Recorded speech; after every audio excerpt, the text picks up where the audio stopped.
నుంచి అధ్యక్ష గతంలో మనం చూసేవాళ్ళం సంఘ విద్రోహ శక్తులు అంటే ఏదో బయటి దేశాల నుంచి వచ్చి ఇక్కడ టెర్రరిస్ట్ యాక్టివిటీస్ చేసి ఇక్కడ యొక్క శాశ్వత వాతావరణాన్ని మన భారతదేశం వాతావరణాన్ని డిస్టర్బ్ చేయడానికి చేసే వాళ్ళని తీవ్రవాదులు అనేవాళ్ళము, సంఘ విద్రోహ శక్తులు అనేవాళ్ళము.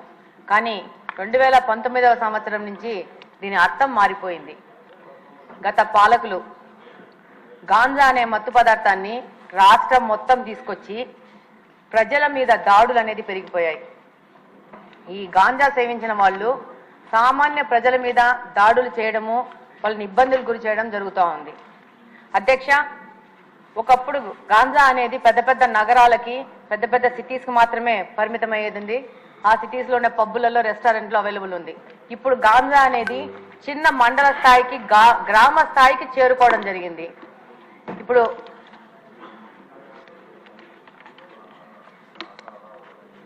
ఈరోజు మామూలుగా తిరుగుతూ ఉంటే ఈ గాంజా ఇంత ఎక్కువైపోయింది ఏమని మాట్లాడుతుంటే స్టూడెంట్స్ అడుగుతూ ఉన్నారు, మాకు గాంజా ఎక్కడ దొరుకుతుందో తెలిసినప్పుడు దీన్ని కట్టడి చేయాల్సిన పోలీసులకు తెలియదు అది ఎక్కడ దొరుకుతుందో అని చెప్పేసి ఎంతమంది స్టూడెంట్స్ కలిసినప్పుడు ఎలక్షన్ క్యాంపెయినింగ్ లో ప్రశ్నించడం జరిగింది. అలాగనే అధ్యక్ష, ఎన్నికల ముందు కానీ ఇప్పుడు ఎన్నికల తర్వాత కానీ ఈరోజు గ్రీవెన్సెస్ కోసం మన దగ్గరకు వచ్చిన దాంట్లో దాదాపు 30-40% ఈ గాంజా మీద ఎఫెక్ట్ అయిన వాళ్లే వస్తా ఉన్నారు. ఎలాంటి సమస్యలు అంటే మనకు సభ దృష్టికి తీసుకొస్తే ఇది ఒక తమాషా వ్యవహారం ఉంటుంది.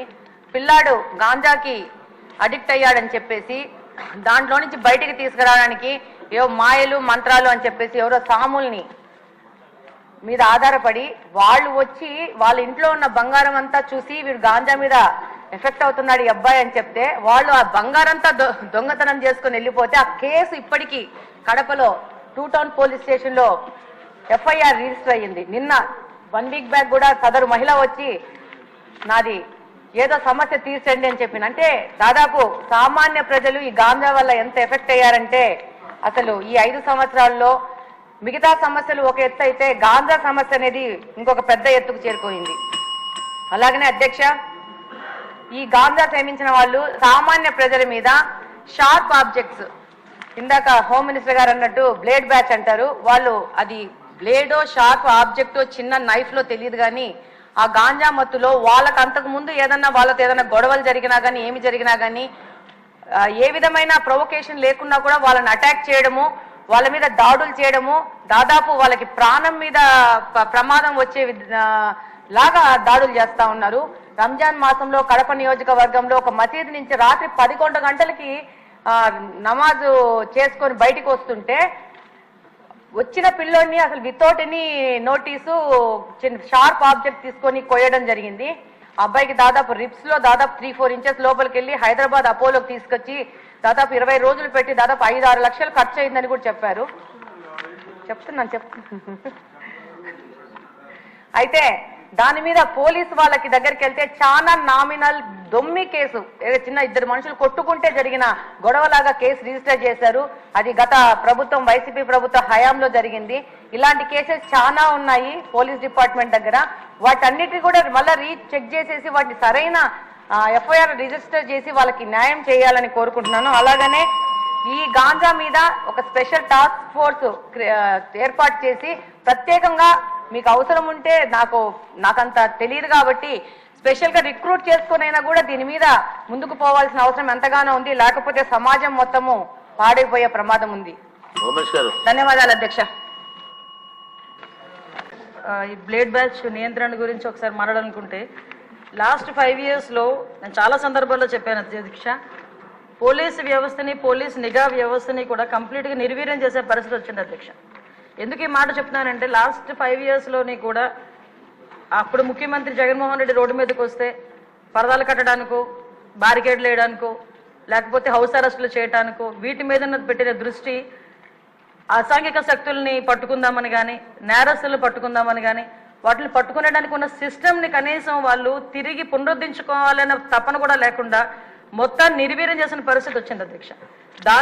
దాని పర్యవేక్షణలో భాగంగానే ఈ 5 సంవత్సరాల్లోని కూడా ఇంచుమించుగా మనం ఒకసారి కంపేర్ చేసుకుంటే బిఫోర్ 2014 మనకి టోటల్ కేసెస్ ఈ బ్లేడ్ బ్యాచ్ కి సంబంధించి ఈస్ట్ గోదావరిలోనే ఒక ఈస్ట్ గోదావరిలో చూసుకుంటే 133 ఉంటే 2014-19 అదేవిధంగా 2000 కంపారిజన్ 2014-19కి ఒక 400 ఉన్నాయి అధ్యక్ష.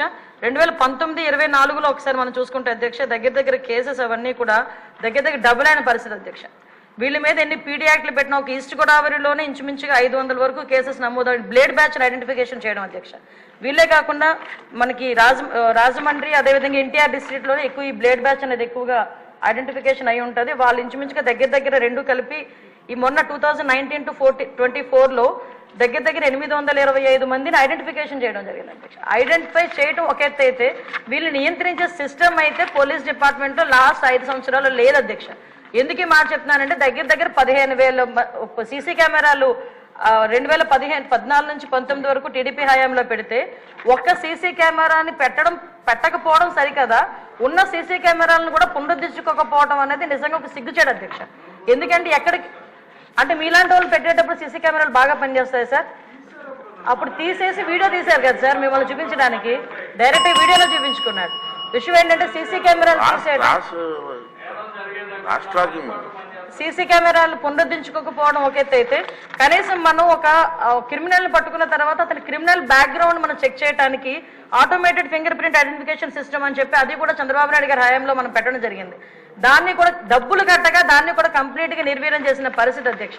అవే కాకుండా మనకి ఇంతకు ముందు ఏదైనా ఈ బ్లేడ్ బ్యాచ్ కానీ ఎవరైనా అసాంఘిక శక్తులు ఎక్కడైనా ఊర్లను వెళితే ఆ హౌసెస్ దగ్గర కూడా మానిటరింగ్ చేసేవాళ్ళం అధ్యక్ష. ఇంచుమించుగా వాటికి సంబంధించి LHMS అని చెప్పి దాని ద్వారా కూడా లాక్డ్ హౌసెస్ ఏదైతే ఉందో అక్కడ కూడా మానిటరింగ్ ఏర్పాటు చేసి అక్కడ సీసీ క్యామ్స్ ఏర్పాటు చేసుకుని వాళ్ళు వచ్చేటంత వరకు భద్రత కల్పించడం, అంటే మామూలు మైన్యూర్ లెవెల్ వరకు కూడా పోలీసింగ్ వెళ్ళి వాళ్ళు భద్రత కల్పించే పరిస్థితులు లాస్ట్ గవర్నమెంట్ లో ఉండేది. ఈ గవర్నమెంట్ ఎప్పుడైతే నిర్వీర్యం చేసిందో పోలీసు వ్యవస్థని, మీరు అన్నట్టుగా మొత్తం అరాచక శక్తులు అసాంఘిక శక్తులు అరాచక శక్తులు అంటే ఇందాక మేడం గౌరవ ఎమ్మెల్యేగా చెప్పినట్టు ఎవరు బ్లేడ్ బ్యాచ్ అనో ఇంతకుముందు ఎక్కడి నుంచో వచ్చారు, పై దేశాల నుంచి వచ్చారు, పై రాష్ట్రాల నుంచి వచ్చారు, బీహార్ బ్యాచ్ అక్కడ బ్యాచ్ ఇక్కడ బ్యాచ్ అనుకునే వాళ్ళు. ఇప్పుడు అలా కాదు, అది ఆ బ్యాచ్ ఈ బ్యాచ్ కాదు, వైసీపీ బ్యాచ్ అన్నట్టుగా అసాంఘిక శక్తులు ఎక్కువగా అయిపోయి ఈరోజు కనీసం రాముల్లో గుడికి భద్రత లేదు, బడికి భద్రత లేకుండా అయిపోయింది అధ్యక్ష. లాస్ట్ 5 సంవత్సరాలు కూడా బడిలోనున్న అక్కడికి వెళ్ళి అసాంఘిక కార్యకలాపాలు, ఈవెన్ ఒక రోజు స్కూల్ లాక్ చేసి ఉంటే అక్కడికి వెళ్తే సోమవారం మార్నింగ్ అక్కడికి స్కూల్ ఓపెన్ చేస్తే బీర్ బాటిల్లు అక్కడ కైనీ ప్యాకెట్లు అవి కనిపించే పరిస్థితి. అలా అదే విధంగా గుడిలోకి వెళ్తే గుడి విగ్రహాలను ఎత్తుకుపోయే పరిస్థితి లాస్ట్ 5 సంవత్సరాలు చూసాం అధ్యక్ష. ఒకటి అధ్యక్ష, ఈ రోజు ఈ గంజాయి గురించి చెప్పారు అధ్యక్ష. ఈ గంజా లాస్ట్ 5 years లో కూడా కంప్లీట్ గా వదిలేశారు అధ్యక్ష. ఎంత దారుణంగా వదిలేశారంటే, అంటే ఈ విషయం ఇక్కడ కూడా ప్రస్తావించాలి కాబట్టి చెప్తున్నా. ఎక్సైజ్ డిపార్ట్మెంట్ కి ఇంతకు ముందు ఒక పవర్ ఉండేది అధ్యక్ష. గాంజాని డిస్ట్రాయ్ చేయడానికి కానీ గాంజా మొక్కల్ని ధ్వంసం చేయడానికి కాల్చడానికి వాళ్ళకి ఒక సిస్టమ్ ఉండేది అధ్యక్ష. దీన్ని ఎప్పుడైతే సెబ్కి ఇచ్చారో ఈ ఎక్సైజ్ డిపార్ట్మెంట్ కి వాళ్ళకి కూడా అటువంటి పరిస్థితి ఏమీ లేదు. ఈ సెబ్ కూడా ఓవరాల్ గా ఒక గంజా మీదే కాకుండా ఓవరాల్ మనకి మైన్స్ మీద, శాండ్ మీద, లిక్కర్ మీద వీళ్ళు ప్రత్యేకమైన దృష్టి పెట్టడం, గంజాయిని పక్కన పెట్టడం జరిగింది అధ్యక్ష. దాని పర్యవేక్షణలో భాగంగా గంజాయి అన్నది ఎవరో ఎక్కడో ఈ యూనివర్సిటీ పిల్లలు పెద్ద పిల్లలు తాలూకా పిల్లలు చేస్తారనుకున్నది కాస్త స్కూల్ లెవెల్లో ఈరోజు స్కూల్ బ్యాగ్లో కూడా వెళ్ళిపోయింది అధ్యక్ష గంజా ప్యాకెట్. సో మేము ఇప్పుడు ఈ గంజా మత్తులోనే ఈ బ్లేడ్ బ్యాచ్ కూడా విచక్షణ కోల్పోయి అడ్డొచ్చిన వాళ్ళందరినీ కూడా ఇష్టానుసారంగా ఆ బ్లేడ్ తోని చేయటం, హర్ట్ చేయటం. అందులో భాగంగా ఇందాక గౌరవ సభ్యులు చెప్పినట్టుగా మన ఎలక్షన్ క్యాన్వాసింగ్ లో భాగంగా పవన్ కళ్యాణ్ గారు వెళ్ళేటప్పుడు పవన్ కళ్యాణ్ గారి మీద కూడా దాడి చేయటం బ్లేడ్ బ్యాచ్. అంటే వాళ్ళకి ఒక విచక్షణ కోల్పోయి ఇలాంటి వాళ్ళని హైయర్ చేసుకుంటారు అధ్యక్ష. కొన్ని రాజకీయ పార్టీలు అసాంఘిక శక్తుల్ని ఇలాంటి వాళ్ళని హైయర్ చేసుకుని గుంపుల్లో పంపించి కూడా ఇలాంటి పనులు కూడా చేస్తున్నారు అధ్యక్ష. వీళ్ళకి గంజాయి దొరకకపోతే వైట్నర్ స్మెల్ గట్టిగా తీసి దాంతో కూడా వాళ్ళు మద్దతు తెచ్చుకొని వాళ్ళు ఇలాంటి అసాంఘిక కార్యకలాపాలు, అంటే అసాంఘిక కార్యకలాపాలు ఈజీ మనీ గురించి పిల్లలు పాడైపోతున్నారు, పిల్లలు దానికి అడిక్ట్ అయిపోతున్నారు అన్న విషయం అయితే మా దృష్టికి వచ్చింది అధ్యక్ష. దీని మీద నార్కోటిక్ టాస్క్ ఫోర్స్ మొన్ననే క్యాబినెట్ సబ్ కమిటీ కూడా ఏర్పాటు చేయడం జరిగింది. గాంజా గురించి ఎడ్యుకేషన్ డిపార్ట్మెంట్, మన అదేవిధంగా home department, tribal welfare department, excise department, health department తో కలిపి ఒక సబ్ కమిటీ కూడా ఏర్పాటు చేయడం జరిగింది. నార్కోటిక్ టాస్క్ ఫోర్స్ కూడా ఒక అతి తొందరలో కేబినెట్ కూడా ఆమోదం పొందిన తర్వాత narcotic task force with special officers తో పాటు ఏర్పాటు చేయడం జరుగుతుంది. వీటితో పాటు ఒక టోల్ ఫ్రీ నెంబర్ కూడా ఇస్తున్నాం. గాంజాకి ఎస్పెషల్లీ గాంజా పర్పస్ లో ఒక టోల్ ఫ్రీ నెంబర్ కూడా ఏర్పాటు చేయడం జరుగుతుంది. సో ఇవన్నీ ఒక ఎత్తు అయితే అధ్యక్ష. ఈ రోజు నేను మళ్ళీ చెప్తున్నాను అధ్యక్ష, ఈ సీసీ క్యామ్స్ పునరుద్ధరించుకొని ఏదైతే టెక్నాలజీని యూజ్ చేసుకొని రాబోయే కాలంలో ఎట్టి పరిస్థితుల్లోని అసాంఘిక కార్యక్రమాలు చేయడానికి ఆలోచన కూడా రాకుండా చేయడానికి ఒక ఉక్కుపాదం మోపడానికి పోలీసు వ్యవస్థ, హోంశాఖ కూడా సిద్ధంగా ఉందని, దానికి గౌరవ చంద్రబాబు నాయుడు గారు కానీ పవన్ కళ్యాణ్ గారు కానీ అందరూ కూడా మాకు సహకరిస్తున్నారని చెప్తూ సెలవు తీసుకుంటున్నాను అధ్యక్ష. క్వశ్చన్ నెంబర్ 27 ఎడ్యుకేషన్ మినిస్టర్ గారు.